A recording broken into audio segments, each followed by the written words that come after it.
the moment, tonight is the night. We'll fight till it's over, so we put our hands up like the ceiling can't hold us. Like the ceiling can't hold us. What's up, guys? Today I'm doing a bump stop replacement on a JKU. I think it's 2017 or 15, I forget. But anyway, these factory bumps are completely shot. They weren't doing anything. The other side's actually worse, so I'm gonna go take that one out now. All right, so to get to this bad boy, it's not that hard, but it is a pain.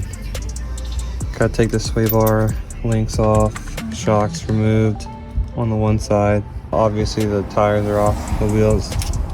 We had these guys in there before. To remove those. So now this thing should just pull out, twist, it's coming. So there it is. So these are getting replaced with the Perry Parts bump stops. These are 3D printed. You can go on perryparts.com, check out exactly how it works. Got this, Perry Parts, pretty cool technology. Basically it's like I'd say it's a middle of the road upgrade from factory bumps. If you want something better than that, this is your next best option if you don't want to spend a ton on hydro bumps. Plus there's no extra fabrication required for this. It just pops right into place. So it's a progressive spring rate, if you will.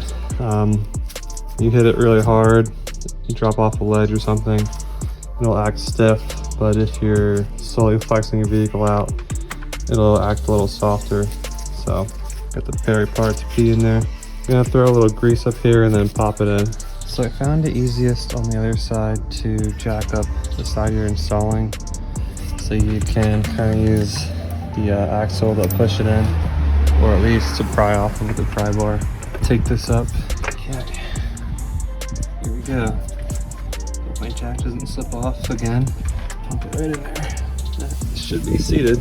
They're down. There we are. Looks good. So, looks good. Nice and clean. Fit really well. I just have to put the wheels back on, torque the lug nuts down. It's all good to go.